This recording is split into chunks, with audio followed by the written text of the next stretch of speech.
শীতের সকালে গ্রামের বউদের উঠান ঝাড়ু দেওয়ার পর শরীরটা একদম গরম হয়ে যায়। আমাদের গ্রামের বউদের কিন্তু বিছানায় ঘুম পেড়ে আর কি শুয়ে থাকে কম্বলের তলে, শরীর গরম করতে হয় না। আমাদের সকালে ঘুম থেকে উঠেই উঠানটা ঝাড়ু দেওয়ার পর শরীরটা এত পরিমাণে গরম হয়ে যায়, তখন আর কিন্তু শরীরে একদমই কাপড় রাখতে ইচ্ছা করে না। হ্যালো এভরিওয়ান, আসসালামু আলাইকুম আমার প্রিয় আপুরা, তোমরা কেমন আছো? আশা করি সবাই ভালো আছো। আলহামদুলিল্লাহ, তোমাদের দোয়া এবং আল্লাহর অশেষ রহমতে আমিও ভালো আছি। নাজনীন ব্লগ চ্যানেলে আরও একটা নতুন ভিডিও দেখার জন্য তোমাদের সবাইকে স্বাগত জানাইতেছি। আশা করি বরাবরের মতো আজকের ভিডিওটা তোমাদের কাছে ভালো লাগবে। যদি ভালো লাগে প্লিজ একটা লাইক দিয়ে আমার পুরো ভিডিওটার পাশে থাকতে পারো আপুরা। কথাটা একদম সত্যি বলছি, কিন্তু এই যে উঠান ঝাড়ু দিতেছি আমার শরীরে এত পরিমাণে গরম হয়ে যেতেছে, মানে শরীরে একদমই কাপড় রাখতে ইচ্ছা করবে না আর একটু পরে। মানে উঠানটা ঝাড়ু দেওয়ার পর আমি একদম ঘেমে চুরে একদম একাকার হয়ে যাই। তো এখন কিন্তু বাজে 7:30।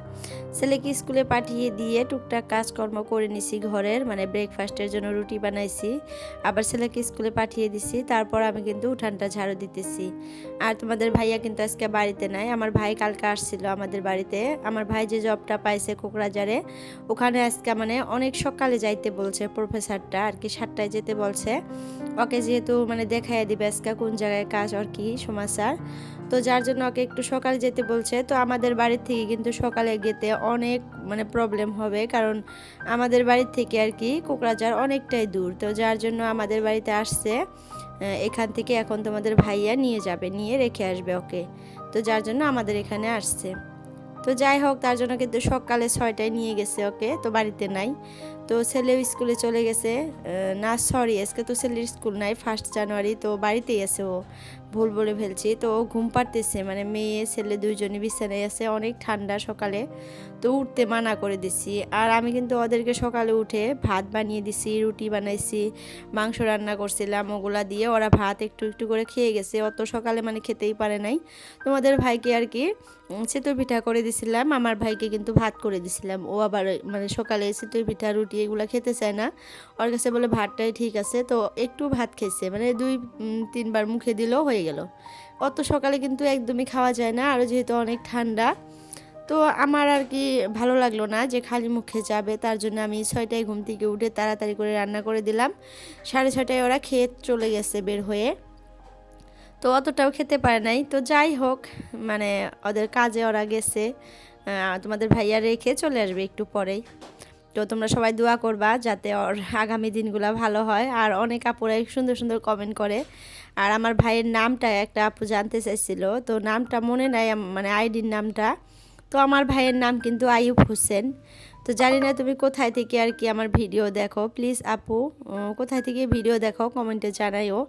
আর তোমার কোশ্চেনের অ্যান্সার কিন্তু আমি দিয়ে দিচ্ছি। তো আজকের ভিডিওটা যদি দেখতেছ তাহলে কিন্তু বুঝতে পারবা বা দেখতে পারবা। ও দেখো এখন 8:30টার মতো বাজে, আর ছেলে মেয়ে দুজনই ঘুম থেকে উঠে পড়ছে। আমি বিছানাটা দেখো একদম ক্লিন করে নিলাম। আসলে ওরা ঘুম থেকে উঠার পরই আমি তাড়াতাড়ি করে বিছানাটা পরিষ্কার করে নেওয়ার চেষ্টা করি, যদি আমার কোনো কাজ না থাকে। কারণ আমার কিন্তু একদমই ভালো লাগে না রুমের মধ্যে বিছানা এলোমেলো থাকলে, মাথা একদম এলোমেলো হয়ে যায় আমার। তো যার জন্য দেখো মেয়ে ছেলে মানে উঠে পড়ছে, ওদেরকে আর কি ব্রাশ দিয়ে দিচ্ছি ছেলেকে, আর মেয়েকে কাপড় চোপড় পরিয়ে দিচ্ছি, খেলতেছে ওই যে দেখো, একদম জুতা টুতা পরিয়ে দিছি। তো দুই ভাই বোন এখন বসে বসে এই যে দেখো সকালে নাস্তা করতেছে। মানে ছেলেকে দিছি চিতই পিঠা আর একটু মাংস দিছি, ওখানে মেয়েও বসে বসে খাইতেছে। আর আমার মেয়ে মাংস এত পছন্দ করে কি আর বলবো আপুরা, সব সময় মাংস মাংস মানে বলবে, মাংস বলতে পারে না, গত্ত বলে, গত্ত মানে ছোট বাচ্চাদের ভাষা তো জানোই তোমরা। আবার মাছও বলতে পারে, মাছ খাবে, মানে মাছ মাংস এগুলো মানে তার ফেভারিট। তো এখান থেকে মাংস নিয়ে নিয়ে দেখতেছি খাইতেছে দুই ভাই বোনে বসে বসে। আমার তো দেখে একদম মন ভরে গেছে, মাশাল্লাহ। তোমরা সবাই মাশাল্লাহ বলতে ভুলবা না কিন্তু আপুরা, দেখো কি সুন্দর করে দুই ভাই বোন বসে বসে খাইতেছে, তাই না? এগুলা দেখলেই কিন্তু আত্মার মধ্যে একটা শান্তি পাওয়া যায়। তো যাই হোক, তোমাদের ভাইয়া কিন্তু মানে এসে পড়ছে, আমার ভাইকে রেখে এসে পড়ছে, এসে কিন্তু উনি ওনার কাজে লেগে পড়ছে। মানে তার অফিসে গেতে কিন্তু 10টায় যায়, 9টা-10টায় যায়। তো এখন তো 8:30টার মতো বাজে, আর 8টায় কিন্তু তোমাদের ভাইয়া চলে আসছে। তো এসে কিন্তু এখানে মানে মাটি ফেলাইছে আমাদের। এর আগে কিন্তু গাড়ি দিয়ে আমরা আর কি সমান করছি মাটিগুলা। তো তারপরে আবার একটু মাটি লাগছিল, প্রায় 4 গাড়ির মতো মাটি ফালানো হয়েছে। তো এইগুলো এখন কি করবে মানে তোমাদের ভাইয়া বুঝতেছে না যে এই মাটিগুলো এখন কিভাবে মানে সমান করবে। তো বলতেছে আমি টুকটাক করে একটু একটু করে প্রত্যেকদিন সকালে উঠে উঠে সমান করব। তো আজকেও দেখো সমান করার জন্য গেছে, কিন্তু গিয়ে কয়বার জানি কোদাল দিয়ে একটু উঁচা করছে, এখন হাঁপসিয়ে একদম ঘেমে টুমে মানে একদম একাকার অবস্থা। আমাকে বলতেছে আমি আর পারবো না, দুইটা আর কি মেয়ে কামলা নিতে হবে। তো আমি বললাম যে প্রত্যেক দিন একটু একটু করে করো, হয়তো পারবা। তো দেখা যাক কতটুকু করতে পারে। তো করতেছে, আমি চলে আসলাম, এখন 10টা বাজে। আর তোমাদের ভাইয়া কিন্তু করে টোরে চাটা খেয়ে তারপরে হলো অফিসে চলে গেছে। এখন 10:30টার মতোই বাজে। তো বাইরে অনেকগুলা কাপড় ছিল মানে পরার কাপড়গুলা, সেগুলা তুলে নিয়ে আসলাম, এখন ভাঁজ করে রেখে দিতেছি জায়গাটা জায়গায়। আর আজকে কিন্তু রাতে আমাদের বাড়ির পাশে একটা বাড়িতে কিন্তু আজকে হলো পিকনিকের মতো করবে আর কি। সে মেয়েটার বার্থডে, মানে আমার ভাগিনী হয়, তো ওর বার্থডে কিন্তু, তো বার্থডে উপলক্ষে আর কি পিকনিকের মতো করে একটু আয়োজন করবে। তো সেখানে রাতে আমার ছেলে মেয়ে সবাই যাবে, সেগুলাও কিন্তু একটু একটু করে তোমাদেরকে আমি দেখাবো। তো এই যে দেখো চলে আসছে কিন্তু বলতে বলতে, রাতে আমি একটু মানে ভিডিও করছিলাম।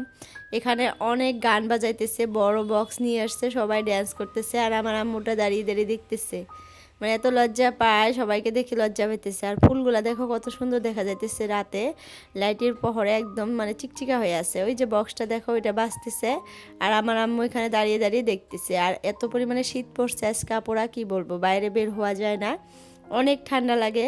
তারপরে বিনিরাম মানে এখান থেকে যাবে না, কান্নাকাটি করতেছে। আমি বলতেছি চলো বাড়িতে যাই, যাবে না। তো সবাই ওর তামসা দেখতেছে, দাঁড়িয়ে দাঁড়িয়ে ও দেখতেছে যে সবাই ওকে দেখতেছে। আর এই যে দেখো আমার ভাতিজি, মানে ভাতিজি না সরি ভাস্তা, আমার মেয়েকে কোলে নিয়ে বলতেছে ঠান্ডা লাগছে, ওর বারান্দায় নিয়ে বসে থাকি। তো সবাইকে নতুন বছরের শুভেচ্ছা। সবাই আগামী দিনগুলা ভালো কাটুক সবারই, যাওয়া দিনগুলা ভুলে যাও সবাই, যতই ভালো থাক খারাপ থাক সব কিছু ভুলে যেয়ে আমাদেরকে আগামী দিনগুলার ভালো হয় যাতে, সেই চিন্তা ভাবনা করতে হবে। তো সবাইকে নতুন বছরের শুভেচ্ছা জানালাম, আর সবাই আমার জন্য দোয়া করবা, আমাদেরও জানি মনের আশা পূরণ হয়। আর আমি তোমাদের সবার জন্য দোয়া করি, সবার মনের আশা যাতে আল্লাহ পূরণ করে, সবার চাওয়া পাওয়া যাতে আল্লাহ পূরণ করে। তো 2025-এ আমার ভাইয়ের সফলতা দেখতে পেলাম, কিন্তু 2026-এ আমি চাই আল্লাহর কাছে আল্লাহ আমার হাজবেন্ডের সফলতা জানি আমি দেখতে পারি। তো অনেক কিছুই পেয়েছি, অনেক কিছুই দিয়েছো তুমি, তারপরও আর একটু মানে সবার কিন্তু চাওয়া পাওয়া থাকেই, মানে যতই আল্লাহ দিক তারপরেও কিন্তু চাওয়া পাওয়া থাকতেই থাকে আমাদের, এরকম একটা অবস্থা, মানে চাহিদার কোনো কমতি নাই। তো কি আর করব, জীবনটা এরকম। তো পৃথিবীতে থাকতে হলে মানে যতদিন আসি ততদিন চাহিদা পূরণ করতেই হবে আমাদের, যত কিছু আছে সব। তো এটাই আল্লাহর কাছে চাই, আল্লাহ সবার আশা পূরণ করুক, আল্লাহ সবাইকে সুস্থতা দান করুক, সবাই সুস্থ থাকুক, ভালো থাকুক, সবার মনের আশা পূরণ হোক। আর যাওয়া দিনগুলা অতীতগুলা সবাই ভুলে যাক, যতই খারাপ থাক ভালো থাক সব কিছু ভুলে আমরা আগামী দিনগুলা সুন্দর করার সবসময় চেষ্টা করব। তো এই যে দেখো আমার আম্মুটা কি সুন্দর করে দাঁড়িয়ে দাঁড়িয়ে টুকটাক করে একটু একটু করে ড্যান্স করতে চায়, আবার লজ্জাও পায়। তো এখন আমি বাড়িতে চলে যাব, একটু পরে আবার আসবো কারণ বার্থডে কেক কাটবে। তো এই যে দেখো আমি চলে আসছি, তো এই যে আমার ভাগ্নি আর কি কেক টেক নিয়ে একদম বসে পড়ছে। তো এখন কেকটা কাটবে, আর কেকটার অবস্থা দেখো একদম নাজেহাল অবস্থা, মানে পড়ে গেছে। কারণটা কি জানো, স্কুটিতে করে আর কি আমার ভাগ্নি নিয়ে আসছিল, মানে স্কুটির ডিগিতে তুলে নিয়ে আসছিল, তো ওই স্কুটির ঝাঁকিতে বেঁকা হয়ে গেছে। তারপরে আবার ফ্রিজে রেখেছিল, তো আমার বোন বলে ফ্রিজটা অফ করে দিছিল, ফ্রিজটা অফ করে দেওয়ার জন্য একটু মানে গলে গলে গেছে এরকম একটা অবস্থা। তো ঠান্ডার জন্য বলে ফ্রিজ অফ করে দিছে, আরও বলছে যে সবাই খাবে, এত ঠান্ডা কেক খেতে পারবে না। তো এই একটা অবস্থা হয়ে গেছে। তো সবাই আমার ভাগ্নির জন্য দোয়া করবা যাতে সে তার আগামী দিনগুলা খুব সুন্দর কাটাইতে পারে, খুব ভালো হয়, তার মনের আশা পূরণ হয়, তাকে আল্লাহ সব কিছু দিক, তার মনের আশা পূরণ করুক, এইগুলোই আমরা চাই, তাই না? তো দেখো এই যে কেক টেক নিয়ে সব বাচ্চাগুলা বসে পড়ছে, এই যে আমার ছেলে, আমার ভাতিজা, তারপরে ভাগিনা ভাগ্নি সবাই, মানে এখানে সবাই আছে, সবাই বসছে বাচ্চাগুলা। তো এখন কেকটা কাটবে, সবাইকে খাওয়াবে, তারপরে রাতে 10টার দিকে আর কি বিরিয়ানি মাংস মানে পোলাও মাংস রান্না করতেছে আপু, তো সেগুলো সবাই খাবে। তো এখনও রান্না করা হয় নাই, তো আগে কেকটা কাটবে কারণ ছোট ছোট বাচ্চারা বসে আছে এই কেক কাটার জন্য। তো এখন কেকটা কাটা যাক।